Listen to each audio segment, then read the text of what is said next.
Ya.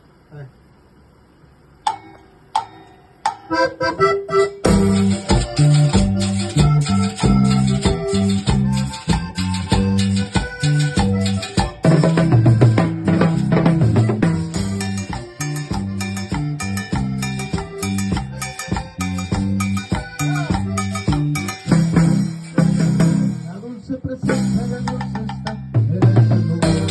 El Espíritu Santo sobre su pueblo se va a derramar. La dulce presencia de Dios está en este lugar. El Espíritu Santo sobre su pueblo se va a derramar.